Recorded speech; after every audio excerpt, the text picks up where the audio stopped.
কৃষকৰ কন্যা হ'ব চিকিৎসক। সৰ্বভাৰতীয় নীট পৰীক্ষাত উজলিল নাৰায়ণপুৰৰ Angelina Deori. All India rank 194 লাভ কৰি গৌৰৱ কঢ়িয়াই আনিছে মেধাৱী ছাত্ৰীগৰাকীয়ে।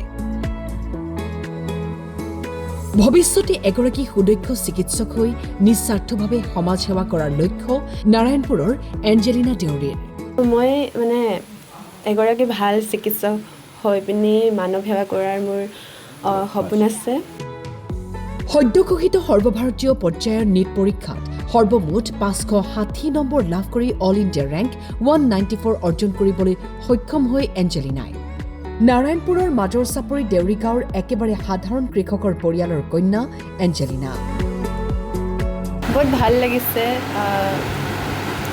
1 ইয়েৰৰ ফুল ডেডিকেশ্যন দিয়াৰ যোনটো মই ৰিজাল্ট পাইছোঁ সেইটোত বহুত সুখী হৈছোঁ। চ' বহুত ভাল লাগিছে। মই 98.5 পাৰ্চেণ্টাইল পাইছোঁ আৰু মোৰ ST category rank all over India হয় 194।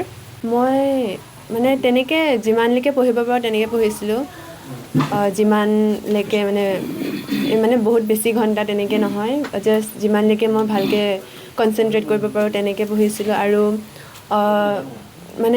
যোনবোৰ পূৰা ডিচিপ্লিন মেইনটেইন কৰিছিলোঁ, ভালকৈ যোনবোৰ পঢ়ি যাব লাগে সেইবোৰ ভালকৈ কৰি গৈছিলোঁ। চ' তেনেকৈ কৰিব।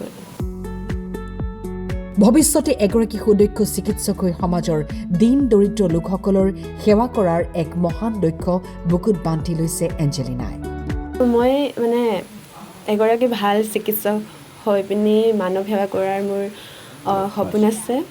আৰু সেয়েহে মই ভগৱানৰ পৰা সেইটো আশীৰ্বাদ বিচাৰোঁ যাতে মই এজনী ভাল চিকিৎসক বনিব পাৰোঁ আৰু সকলোকে সহায় কৰিব পাৰোঁ মোৰ ফালৰ পৰা যিমান পাৰোঁ তেনেকৈ।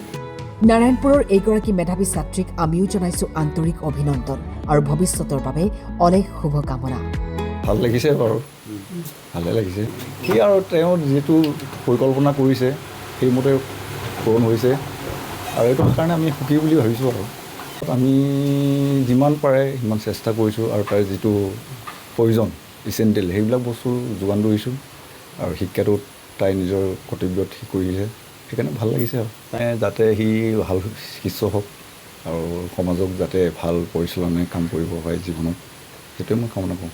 কিন্তু আমাৰ আজি যিটো আশা কৰিছিলোঁ, আমি যিটো সপোন দেখিছিলোঁ এঞ্জেলিনাক লৈ, সেই সপোন আজি আমাৰ ৰাতিপুৱা বেলাই খুব ভাল লাগিছে আৰু সপোন ফলিয়াইছে। তাই এগৰাকী ভাল চিকিৎসক হ'ব অভিয়াছলি। তাই 98.5 পাৰ্চেণ্টেজ, যিটো আপুনি মই তপকৈ ভাবিব নোৱাৰোঁ। তাই বহুত কষ্ট কৰিছে আৰু একচুৱেলি নেচাৰেলি মেৰিটিয়াছ হয় তেহেঁতি, আৰু সেইকাৰণে তাই ইমান পজিশ্যন পাইছে। 98.5% পোৱাটো ইমান সহজ কথা নহয় আজিৰ তাৰিখত। যি কি নহওক, তাই বৰ কষ্টৰে এই আজি যিটো সফলতা আনিছে গাঁওখনলৈ, তাৰে আমি গৌৰৱান্বিত। আৰু তাইৰ উত্তৰণৰ ক্ষেত্ৰত, উজ্জ্বলতাৰ ক্ষেত্ৰত আমি আমাৰ গাঁওবাসীয়ে বা আমি সমাজ সচেতক ল'ৰা হিচাপে বা যুৱক হিচাপে আমি সদায় তাইক হাত উজান দি থাকিম। বহুত ভাল লাগিছে। মোৰ নিজৰ ভাগিন ছোৱালী, বহুত ভাল লাগিছে তাইৰ ৰিজাল্ট। দৌৰি আহিছোঁ দুজন মাক আৰু মই। তাই সৰুৰে পৰা বহুত ছিনচিয়াৰ আৰু পঢ়াত বহুত ডেডিকেটিভ হয় আৰু পঢ়া শুনাত খুবেই ভাল, আৰু ইমান ভাল ৰিজাল্ট কৰিছে। আমাৰ আনন্দ আমি কেনেকৈ ক'ম আৰু, খুবেই ভাল লাগিছে। আৰু তাইৰ ভৱিষ্যতে এজনী ভাল চিকিৎসক হৈ পেলাই সমাজক সেৱা কৰক, সেয়ে আমাৰ কামনা, আৰু তাইৰ দীৰ্ঘায়ু কামনা কৰিছোঁ। নাৰায়ণপুৰৰ পৰা বিতুপন ফুকনৰ ৰিপৰ্ট, টাইম 8।